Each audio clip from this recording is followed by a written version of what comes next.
Right, hello guys. We are live again. Good to see you after a week off not doing this.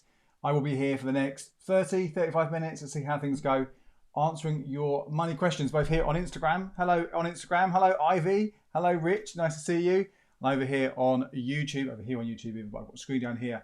Ask me your questions if you want to. You're welcome to lurk as well. All those things are absolutely fine. And we can talk about whatever you want, obviously mainly money things, and I will try and answer the best I possibly can any of your questions. What have we got over here? So we've got a question from Christopher. He says, hiya, how are you? I'm very well, thank you. I've just been on holiday, which was very nice. We went to New York and we got back yesterday, so I'm a little bit still not quite, what time do I think it is now? I think it's 2 in the afternoon, so I'm not quite with it in terms of time so far, and I slept a lot this morning adjusting back to UK time. But that was really nice. First time I've been away in 2.5 years out of the country, at least anyway. So that was really, really nice. So I am well. Nadine says hello. Abdallah says good evening. It says Happy New Year. I think we can just about say Happy New Year still, can't we? Maybe we're right at the end of where we can say that. But yeah, Happy New Year to all of you guys. Well, if you didn't catch the live a couple of weeks ago, we are back. Lots and lots to talk about, I'm sure, everything that's going on. We've got Jaso, we've got Oscar, we've got Teza, we've got Mr. Saving who have joined us, and Tom who have joined us over on Instagram. And we've got a question from Rich Biscuit 21. If I already have a Natwest current account, can I get the Natwest switching bonus? So this is a new switching bonus which launched yesterday. Someone very kindly told me about it. They saw the heads up about it on Sunday, which was really kind of you. Anything you guys hear about, do let me know. Send me a message, because if it's something I can share with everyone else, then that's obviously really, really great for everybody as well. But yeah, so this NatWest current account bonus, switching bonus is back. This is how it works. It's 150 quid if you switch. Let me get all the exact details up with the dates and stuff so I can share those with you as well. This is much better than the offer which was running before Christmas, because that was £100 when you switched and another 50 quid if you stayed for a year. This is just 150 quid as long as you move over, but you do have to stay with them until June. So it's not as long as the other one, but you still have to stay with them a while. But you don't have to start that switch just yet. So let me get the exact details here. Got an article on the blog all about it, so you can check this afterwards. Essentially, what you have to do is open up or switch into an existing current account. So Rich is saying, if you've already got an account, can you switch into it? Yes, you can. You have to start the switch by 5 p.m. on the 7th of April 2022. Now, obviously, they could pull this offer early. But if you don't already have an Natwest account, or maybe you're taking advantage of another switching offer elsewhere and you want to get the cash, which you might be able to get before that, as some of them do pay within 30 days. So HSBC or First Direct, as one or the other of those, and the Nationwide one, you might be able to get your money and then do the Natwest switch afterwards. That timings could work there. So do start the switch by the 7th of April. You have to pay in £1,250 by the 12th of May. And you have to log into your mobile or app banking also by the 12th of May 2022 and keep the account open until the 9th of June 2022, and that's when you'll get that 150 quid. So as I say, this is for new and existing account holders. So if you already have the account like Rich does, as long as it's one of these 4 accounts, okay? The Select account, the Reward Silver account, or the Reward Platinum account. I wouldn't bother with those last 2, the Silver and the Platinum ones. They're quite expensive ones. They have loads of extra things that come into it. But if you're after those extra packaged accounts, like for insurance and stuff, there's probably better options. It's worth having a look, but I think there are better options.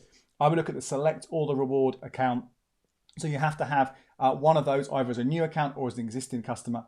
The Select account is just basically a normal current account. You know, there's no frills with it. You just get it, and that's all it is. The Reward account has a £2 fee every single month. But as long as you have 2 direct debits coming out of it and you check your online banking once a month, you will get a £5 reward. So that's £3 profit every month, £36 a year. Add that on to your 150 quid, 186 quid. You'll get it from that. Obviously, that's keeping the account for 12 months. And there's a linked regular saver, which offers 3.04%, but only on £50 a month. But that's going to be worth another, I don't know, 8-9 quid over a year. So if you did the reward account, all those things, it's around nearly 200 quid you'll get from a year. So it's a pretty decent one to be considering. Very important to note here that if you are switching into it as an existing customer, you have to switch from a different bank. You can't switch from another NatWest account into a new or existing NatWest account. It has to be a completely different bank. The other cutoff that's really important here to know about is if you have had a switching bonus from NatWest or RBS or Ulster Bank before, well, I say since October 2017, then you can't get the offer this time. That date hasn't moved for a while. So I'm hoping that maybe in a couple of years that will nudge up a bit and I'll be able to get it. I'm not quite sure when I got the switching bonus for Natwest. Maybe it was around 2018, something like that, but we'll wait and see what happens there. So I hope that was useful. Hi to Lucas and to Zia here as well over on Insta. Nice to see you guys. Now, right, okay, the YouTube gang has suddenly joined in. I've got something blocking my comments. Let me move that. Right. So lots of questions here. Shakir says, hi there, I've just got my first bank card and chose Starling. Your video was what made me choose it, and I'm absolutely loving it. Oh, that's fantastic. I'm really pleased to know that you're enjoying the account, you're getting the most out of it. I mean, it really is. Things like Monzo and Starling, if you haven't used them before and you're used to using your normal high street bank app, they really are kind of a completely different experience. You suddenly realize how much better they are. Other banks really are catching up quite fast. I think that the Halifax and the Lloyds accounts, their apps are the same app, essentially the same sort of infrastructure. They're catching up pretty fast. They're not too bad. But still, I think those Monzo and Starling have the edge on everything. What have we got here? So Celestial Elixir. Hi, Andy. I was going to make an offer on a property and remembered I had 2 hard searches on my credit report from November. How long do you think I should hold off making offers on properties? Okay, this is interesting. So when you do any kind of application that involves a hard credit check, so that could be a current account, a credit card, it could be applying for new insurance or a new mobile phone contract, lots of reasons why a hard search might appear. It does stay on your report for a while. And it's not the end of the world, right? If you've got a very good credit score, and that credit score itself is a reflection of what's in the credit report, then maybe it could be fine. If the house that you want and you're looking for is there and your score is good, and those hard credit searches were for things like a mobile phone contract or changing your energy, probably wouldn't be too bad. But the rule of thumb, the general kind of guidance that people say is don't try to avoid any application in that 6 months coming up to your mortgage application. So in that sense, if you did November, December, January, kind of 2.5, 3 months now, you might want to make another 3 months, 3 and a bit months to have that completely clear and obviously not apply for anything which requires a hard credit search in that time. But again, it does depend on so many different factors. You know, there are other things that the lenders will look at, not just your credit report and credit rating, but they don't always know when that hard search has been on there, exactly what it's for and why you've got it and things. So it's ideal world you would have leave that 6 months, but also practically, if the house you see is coming up that you really want, the property you want to get it, it might not be there in 3 months. You can always talk to some mortgage brokers. They have a much better understanding of what the lenders are actually looking for when you apply, and they might be able to give you guidance. Well, actually, this isn't so bad. These people won't take that too much of an issue for you. But yeah, good luck with that. Hope you find something. What else we've got going on here? So Tracy Mobile. Hello, Tracy. Do you know what payment methods you can use to top up the Tesco Pay Plus card? I haven't actually. I haven't looked into that. I would assume you're going to be able to, if you can't do a transfer from your bank account into it, then you'll be able to top up with a debit card. And I wonder whether you're hinting here this might be an option for people who have the Halifax Reward current account as a way to get that £500 spending, is to top up that card by 500 quid. Not a bad shout there. If anyone's already got the Tesco Pay Plus card, let us know. Be keen to find out exactly what the deal is there. I'm sure the info is on their website, but I don't know that for certain. Something interesting, someone did get in touch with me the other week, a reader, and I'm sorry I can't give you a shout out. I haven't got that in front of me right now. But did point out that if you've got a tax bill to pay over the next, 6 days. I think the deadline is is the deadline the 31st of January, or is it a little bit earlier? You haven't got long anyway. You've got a few days to pay your self-assessment tax form. Normally you can't earn any points on this. Chase, for example, won't give you points. Credit cards you can't use. If you use Curve, you get charged for it as well. But you can apparently use the club card. Get my tongue tied, aren't I, around that Club Card Pay Plus card, and you'll get 1 Tesco Club Card point for every £8 you spend. Not going to be a huge amount, but I guess it's better than nothing if you have got a decent self-assessment form coming in. Norman has said on this, any debit card, but you can also do bank transfer. So there you go. So if you are looking at the Club Card Pay Plus, then you can transfer money from another bank account, or you can use a debit card. Hello, who else? We've got loads joining here. Money Saving Journeys, Dancing Davos, Graphic That, IAAX, Rebecca, Kerry's Bookshelf, Salad Man, Kev, Zahir. Nice to see you guys. Lucas as well. Going back to Rich Biscuit's question about Natwest accounts, he says, I would probably need to open a new account somewhere else to switch into it as my Natwest account. Any tips or suggestions? So this is a common question I get from people. What's the best current account to open for the sole purpose of using it to switch into other accounts to get that bonus? Now, a lot of the accounts which do give you freebies and rewards do require you to be with them every single month. So you have to keep being with them. So you just open them up, you get the offer, and then switch away. You're not going to get that benefit. One which sometimes I think you can keep the benefit, it certainly has worked for me in the past, but again, they could change the policy on this, is the Club Lloyd's current account. You can open it up, get your freebie, so such as I get a year's magazine subscription because the cinemas, when I had it, there weren't, I think it was View and I didn't have a View near me. Now I think it's Odeon, so I could do that. Maybe when I get a chance to change it, I will. But anyway, I've got that magazine subscription and it keeps on coming, right? So I could cancel the account for that year and still get it. It's happened in the past. They may have changed that. Similarly, the cinema tickets, you get them, I think, all up front rather than every month. They're there. They're not going to cancel them. So that's one to consider. Of course, if you do open that up when there isn't a bank switching offer for that one, you might miss out and be able to get the money from them. So you might want to hold off that one until there is a switching offer. Of course, you still need another account elsewhere to open to get that switching offer for them. But anyway, I digress. But that's not a bad one to think about. If you're willing to put a little bit of time in, so you might not work for you now here, Rich, with this Natwest account, because I said that deadline there was April. But the TSB Spend and Save account, you can get between sort of 30 and 60 quid cash back from Quidco for opening that up. Now, you do have to do a few things, but that money can take a while to come through. So that's why you might want to give yourself, I think it's 2 or 3 months before you can switch again. Other than that, though, there aren't really any other ones which you'll get a bonus. So just open up any account, anyone where it's potentially not going to interfere with a future switching offer. So, for example, the Halifax and First Direct ones, they don't allow you to get the switching bonus if you've had the account in a certain amount of time, let alone whether you've had a switching offer in the past where you had the account. So you might want to ignore that. Starling and Monzo, they don't actually do a credit check. If that's a concern of yours, you can open up one of those online. As long as you don't go for the overdraft, you won't be credit checked, at least hard credit checked. So you get one of those very, very quickly and you can switch it again quite soon after. But if you do decide you want to try one of those banks out later on, there could be, there is a cutoff of when you can apply for a new account from them. Incidentally, Monzo are giving new customers via a refer a friend link £5 for new customers who join and use a debit card within the first 30 days. So if you've got a mate with a Monzo card, you could ask them, say to them, can I have the link from you? If you haven't got anyone who already has a Monzo code, then just head over to the blog and head to my Monzo review or my bank switching guide, and you'll find my link in there and you can use that. But I would ask your mates first of all so they get to benefit as well, because I won't have any trouble getting people using that. Right, what else we've got going on here? Loads of you coming through now. Right. Okay, so Nadine said here, I'm considering opening a Starling account. I've read quite a few reviews about Starling closing accounts. Should I be concerned about it?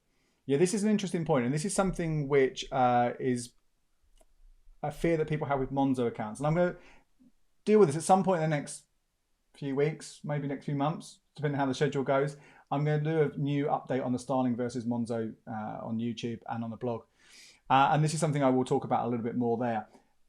This is something which seems to happen much, much more with these banks than other banks. And I don't know if that is true or just it appears it does because, well, it's people who are using it are more likely to kind of shout about it and say there are the problems. Effectively, what happens is they have these kind of anti sort of money laundering checks that have to go on. And if they feel that you are laundering money, doing something that goes against the codes, they will close your account down. They won't even tell you why. It just happens. Really, really frustrating.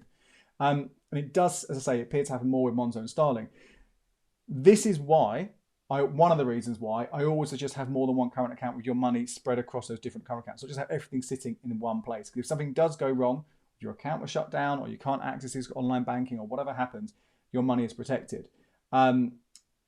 So I would say I have never had a problem with either of those accounts. I've used them. Starling for my main account, no problem. I don't know anyone personally who's had that problem, but I have had 1 or 2 readers and viewers say it's happened to them.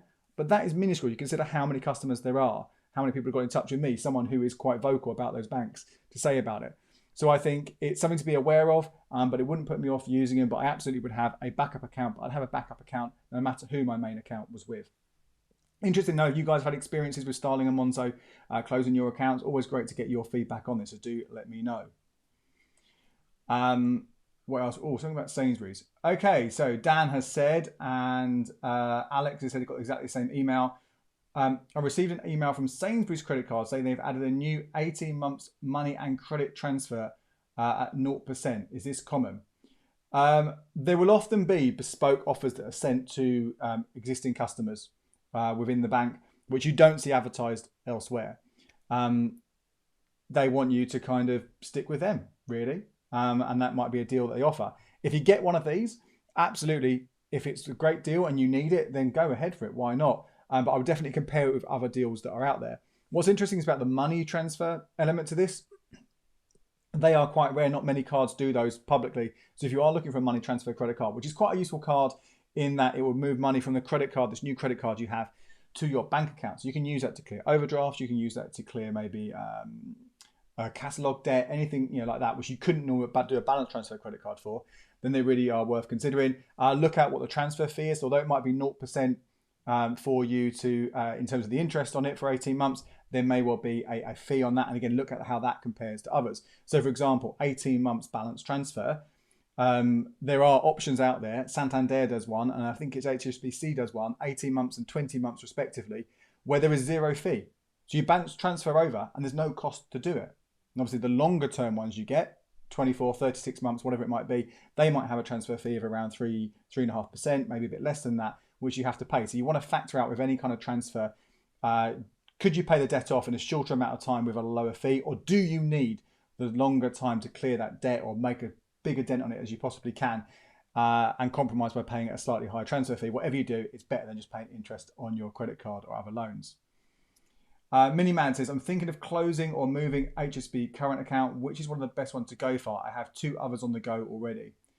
So, I'm going to do an update on my video on the best current accounts, probably this weekend or next weekend with the latest news and stuff. But actually, just best thing to do, check out the video I did just 2 or 3 weeks ago on the YouTube channel. And there is an article on becleveryourcash.com which takes you through my top bank accounts for 2022.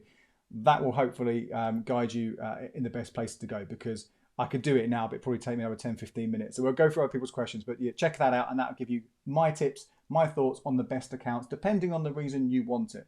And obviously it depends which other banks you already have, which one you go for. So what else we've got going? Rami says, Andy, what is the best credit card for cashback? Well, the best card for cashback, I would say right now, is the Chase Bank debit card, okay? Not a credit card, debit card, because you get 1%. It is I want to say MasterCard, could be a Visa, off the top of my head, I can't remember, but basically it's not an American Express. It's basically Visa or a MasterCard, whichever one it is, it will be accepted wherever you go. So you'll get that 1% on all of your spending. Now, there are a few exceptions on there.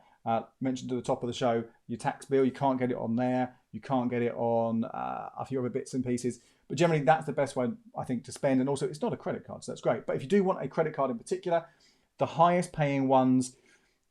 Okay, there's a couple of things here. Again, I did a video looking at the best credit cards, so do check that out, an article. But I would say the highest ones, if you've not had one before, will be an American Express, or at least if you've not had one in the last 24 months, because their welcome bonuses are fantastic. Now, the welcome bonuses generally, although not always, require you to spend a certain amount of money in a certain amount of time. Normally, it's a $3,000 in 3 months. Some of them are a bit lower than that. Sometimes they might be a bit higher than that. So it's really important that you check what that is and you work out, look at your normal spending. How much do you spend in that time? Factor everything in, your petrol, your supermarket shopping, anything you might buy. Are you going to easily go past that total? If you are, those welcome bonuses could be great. So, for example, the the American Express Preferred Rewards Gold credit card, that one will give you 20,000 bonus points, Amex points, which if you convert them first into Avios and then into Nectar, which is really simple, it's not complicated, okay? Then into Nectar points, that plus the points you earn just for that $3,000 spend is worth £184, okay? Which is great. That's a lovely little bonus just in the first 3 months, and then you'll carry on earning after that. An easier one is probably the American Express Platinum Cashback Credit Card. This one will give you 5% on the first $2,500 that you're going to spend. Slightly better than the others if you don't think you're going to meet that minimum, because if you spend just £2,000, you'll still get $5,000 on that $2,000 in 3 months. You don't have to hit a level to get those bonus points coming through. And that cashback gets paid, but you don't get that money until the 12 months after opening the card. Every year they give you that money. So that's a little bit of a downside there. Ongoing rates with both of those roughly the same. If you convert the Amex points into Nectar points, it works out 0.8% going forward. The Amex Platinum card is 0.75 for the first 10 grand you spend, up to 1.25% on spending over that in a calendar year. So they're both decent ongoing earners as well. Very quickly, and do you know what? I'm going to do a whole Amex video soon, so with more details. There is a boosted offer for the the British Airways Premium Plus American Express credit card right now. I've got details on that on the blog. That's quite handy if you've already got an American Express right now. Unless you've got that card, any of the BA Amexes already, then you can get a bonus again. Normally the bonus is only for people in the first who haven't had one for 24 months or at all. So that's worth considering, but there are a few catches to be aware of. Or you can look at non-American Express credit cards. And there I would go for potentially have a look at, is there one with a retailer you regularly use which is giving you a higher amount? So for example, if you're an Amazon Prime user and you regularly shop on Amazon, okay, I don't do that anymore. You probably remember last year we did a whole year without Amazon, but I know many of you probably will. If you are doing that, then you will get the Amazon Platinum credit card will give you 1.5% back on Amazon shopping. Elsewhere, it's 0.25%, but great for Amazon. The John Lewis Partnership credit card, that will give you 1.25% at John Lewis. And Waitrose, in fact, for the first 90 days, that's doubled. And there's also a £20 voucher. This is if you apply before the 31st of January this year, so within the next 6 days. So that's good if you do regularly shop at those places to earn a nice little bit extra. Could talk about those forever, and I generally do. So we'll move on to something else now. Who else we've got going here? We've got Soph, we've got Dismail, we've got Nisha, we've got G Sweeney, we've got That Muta Girl, we've got Bobby, we've got Bubble, we've got the Wealth Check. Graphic That says, where would you say is the best place to put an emergency fund? Okay, interesting one. So emergency funds are money, as the name suggests, that you need to be able to get in an emergency. That's anything from the car failing its MOT to the washing machine breaking to you losing your job or being unable to work. So you need to be able to get it quite soon. Now, I would probably split this up a little bit because the best interest rate you can get right now isn't massive and it's not a huge amount of cash, but it's better than nothing. It's 2.02% with Virgin Money. It is a current account and you can get that interest rate on £1,000.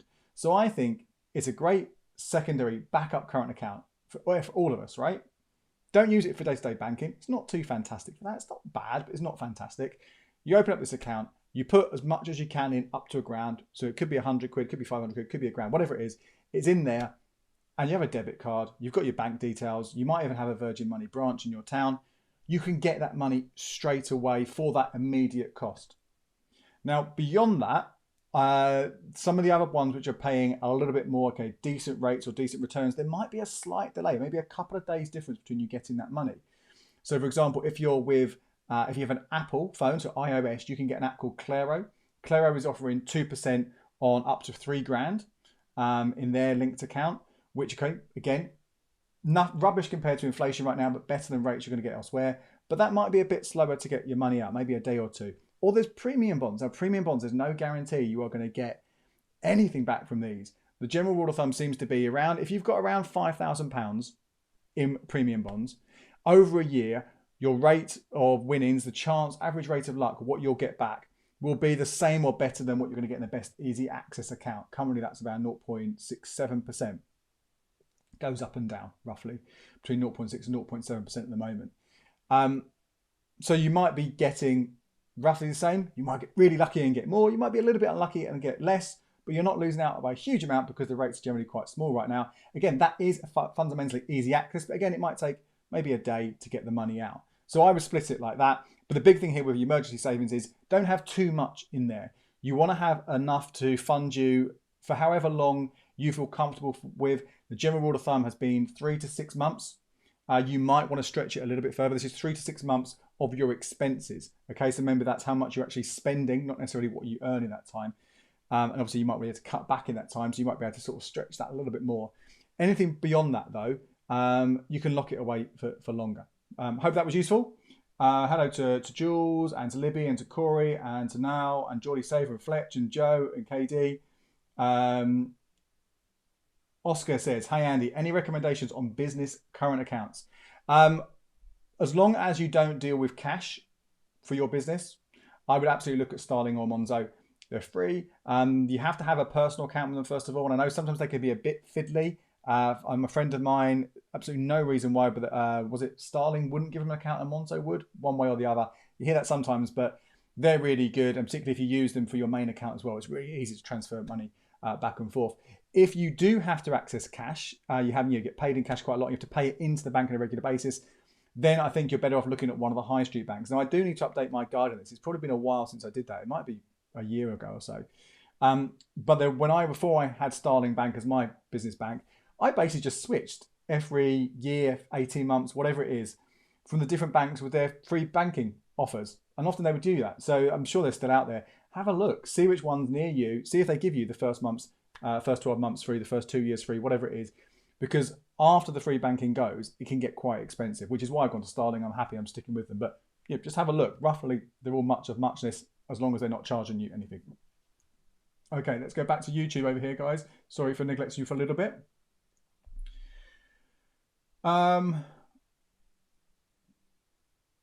Okay, so Etiosa says, hey Andy, long time, good to see you. Which is better, a 9.9% credit card versus an Amex cashback rewards with 24%? Okay, if you're not going to pay off the full balance every single month, if you are going to get charged interest on a credit card, then ignore cashback, ignore rewards. They are not worth it at all in any way. Cashback credit cards are only useful if you are using this as a substitute for your normal way of spending, which may have been a debit card. If you need a credit card because you don't have the funds available to you, so you know you're going to owe money on it month after month, then you want to go for the lowest possible rate. The lowest possible. So in your example there, Etiosa, 9.9%, absolutely 100% better than 24%. And obviously mathematically it's not, but you know what I mean. You get my gist. Much, much better. And in fact, if you know there's an expense coming up, maybe this is something you're trying to spread the cost of, you might want to look at a 0% purchase credit card. Now, this one, as the name suggests, won't charge you any interest for a certain amount of time. And that length can vary. And as long as you make the minimum repayment every single month, you won't get hit with any defaults or any charges. And ideally, you pay as much as you can every month to clear that balance down. So when that 0% period ends in a year, 2 years, whatever it is, there's no debt left. You're not going to have to suddenly start paying the top rate of interest on those. So that's if you want to spread something out. If, on the other hand, you're kind of like, I just can't manage right now. I haven't got enough money coming in, so I need a credit card just so I can buy food, just so I can get petrol to get to work, all that kind of stuff. Then actually take a step back. A credit card probably isn't going to be your solution. And obviously, if you have an existing credit card debt, the 0% balance transfer credit card might be enough to help you get through this without that debt getting more expensive. But I would actually, if you feel the debts are getting too much, talk to someone for free. Do not pay for debt advice for free from like Step Change, from National Debt Line, or go to Citizens Advice, or even CAP, which is Christians Against Poverty. They all offer non-judgmental, free, independent advice. So that would be my tip there. So Brian says, I have a PayPal and Plum direct debit set up on my current account. When I switch you in the switch service, will these switch over automatically, or will I need to manually set them up again? So they should go over automatically, but it's worth just keeping a look at those because you're setting them up slightly different to how you are other accounts. I'm trying to think what I've done. I've done this recently with Plum. That transferred over absolutely fine. PayPal, because within PayPal, you have that option to set up multiple accounts and choose which one it goes into. So I don't know for certain for this, but I guess there's always a chance if you have another card set up on PayPal, it might default back to that if the other one goes. So yeah, good shout. Do sort of keep an eye on that. I mean, it's worth keeping an eye on all these things anyway. The one thing that won't switch over, I talked about it in my podcast today actually, bank switching. So if you haven't listened to that already, it's called Cash Chats, my podcast, episode 274, all about bank switching. But one of the things there that I highlight is the fact that the continuous payment authority, a CPA, which is basically when you pay with a long card number on your debit or your credit card. Well, it wouldn't be a credit card because you're not switching that, but with your debit card. So let's say it's for your gym membership or for Spotify, that won't go over. So that will stop. So you'll need to go into your account there and add the new debit card in for your new account. So that's definitely worth bearing that in mind. Faris says, hi Faris, I recently switched my personal current account over from Natwest to Starling. However, I can't decide if I should have a separate Monzo Starling account for bills and rent. So, I mean, I say this a lot and I'll say it again. I think it's well worth having multiple current accounts. Not as many as I do. I can't remember what I'm on now. Is it 18 I'm on now? Something like that. Ridiculous. But there's a reason for that. It's because I do this and I open them up to talk about them or take advantage of offers which then finish. So they're kind of dead accounts. I don't use that many. But I certainly would look at having 3 or 4 accounts if you feel you can manage that, you feel comfortable doing that.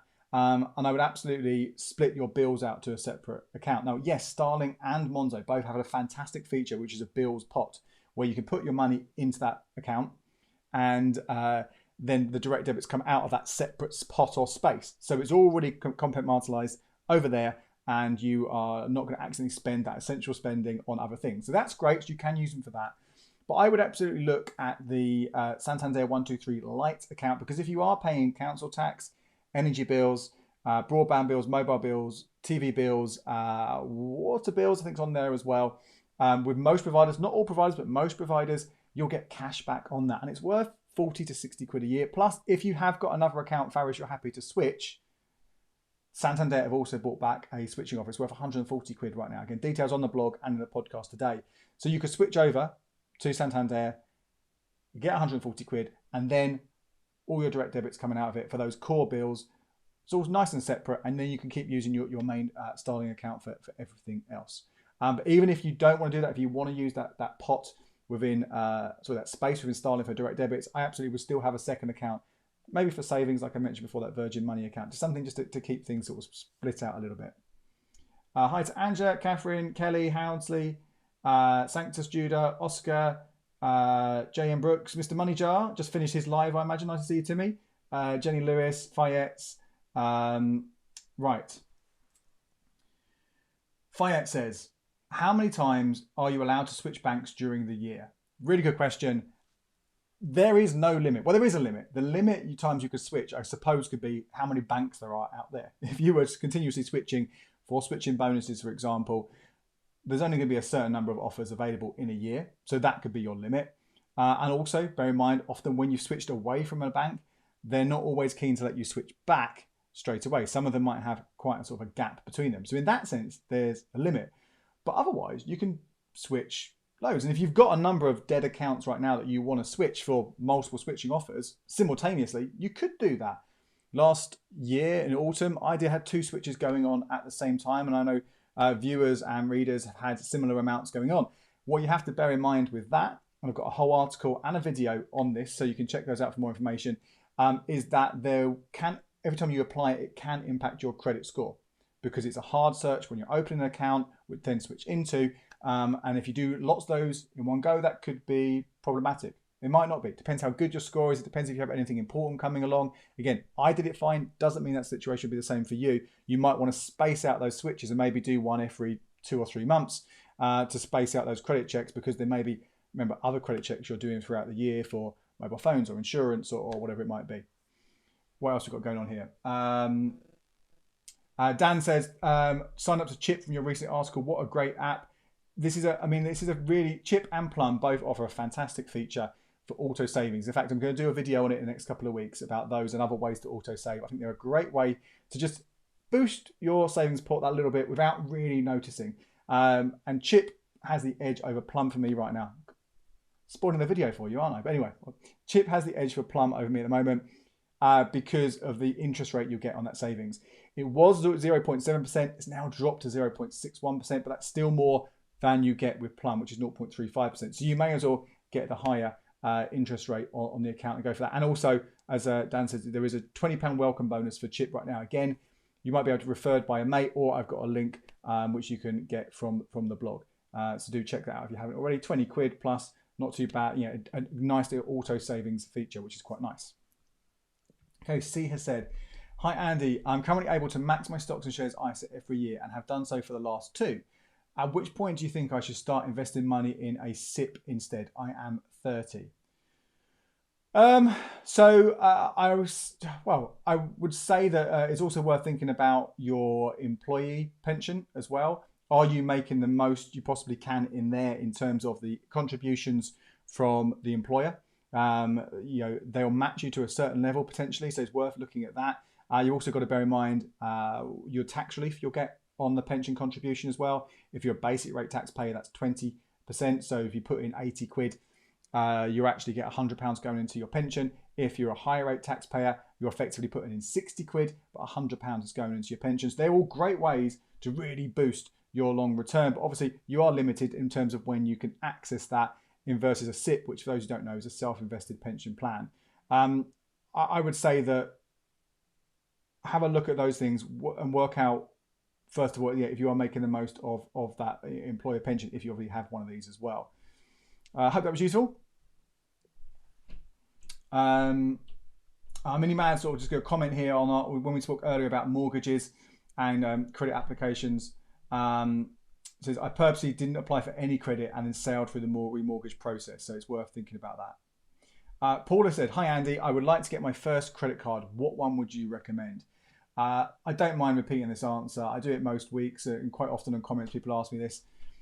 The best first credit card is the one that you can get accepted for, you're most likely to be accepted for. Because when you're getting that first credit card, hopefully the reason you're doing it, for most people I imagine, is to boost their credit score. Get that up a little bit higher, because when you're 18, if you haven't got any history, it's called a thin credit report. There's nothing there. So you need to do things to kind of give some evidence, and that boosts your score. And that later on in life, in terms when you apply for a mortgage or you want to get a better credit card, or whether it is cashback credit card, then you've got more evidence that you're responsible to be lent to and so on. So it's well worth doing it. But this first credit card, what you do on it, you should be spending on it and then paying it off completely. Spending on it, paying it off completely. You do not want to default on it. You don't want to sort of be getting charged any interest on it, because that's not going to help your credit score. So in that sense, it doesn't matter what card. But all things being equal, if you've gone onto an eligibility checker on a comparison site and they've said you can get these 20 different credit cards, you're pre-approved for all of them, let's say, or it's 9 out of 10 on all of them, you might want to take a bit of a punt on 7 out of 10 because you might get it. In fact, 1 out of 10 you might get it, but obviously you're more likely to not than actually do. But then I would say that then, if all things are equal and there are some cashback or reward ones on there, then they're great ones to go for.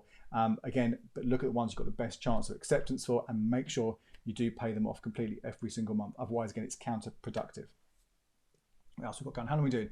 Oh, blimey. Oh, wow. We've got so many questions. Right. I'm not going to be able to answer all of these, okay? So I will try and race through some of these ones very, very quickly, and we'll see what's going on. And if not, we'll do another one of these. Might not do one next week, so I'm thinking of doing 2 normal videos on YouTube next week. So it might be 2 weeks' time, but come back again. Ask them early. That's when I'm most likely to answer them. You can try sending me an email or a message, although I do get loads of these now, getting more and more of them, so it's harder for me to respond to all of them. I do try my best, not always possible. But let's see what else we've got going on here. Very quickly, what else I can answer in the next 10 minutes. So Brian says, do you think there will be a Bank of England raise next month? And if so, do you think the banks will start to increase interest rates this time? It's really hard to say. Inflation has gone up again to now 5.4%. That's the highest it's been in around 30 years.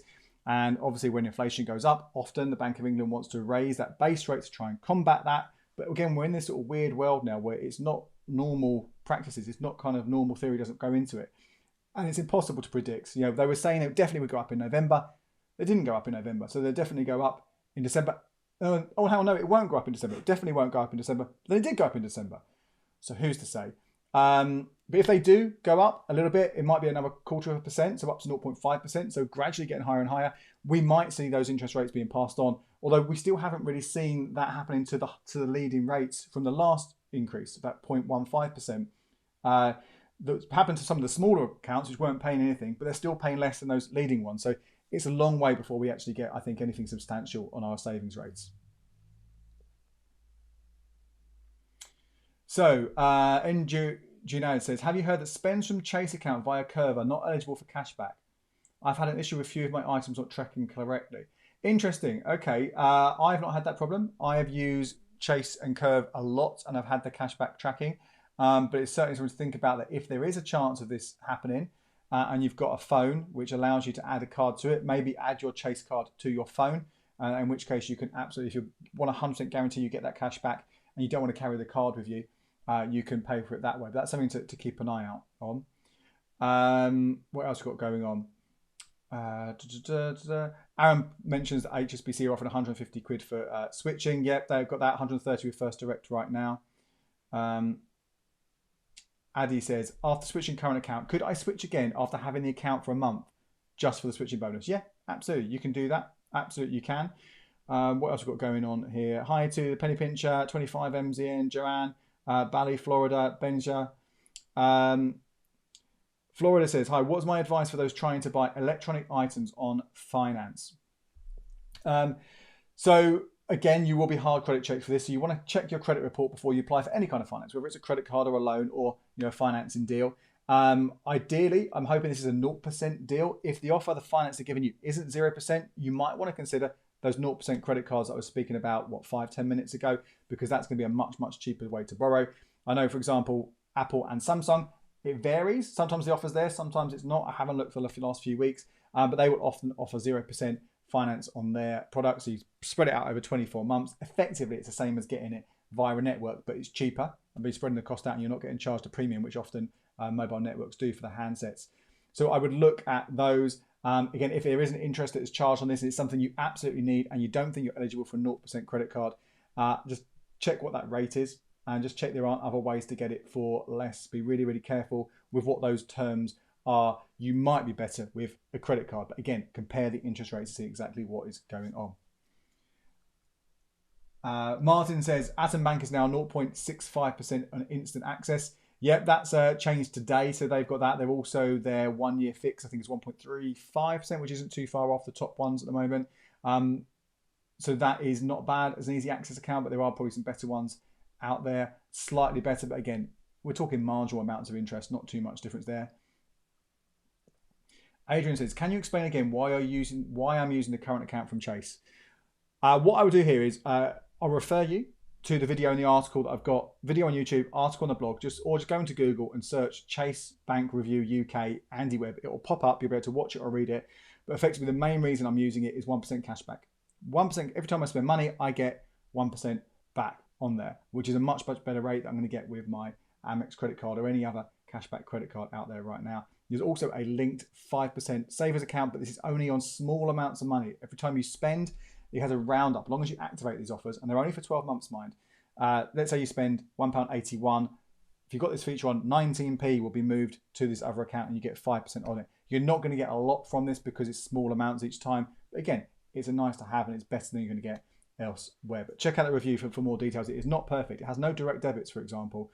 So I wouldn't use it as my main account. I just transfer money over and use it for spending.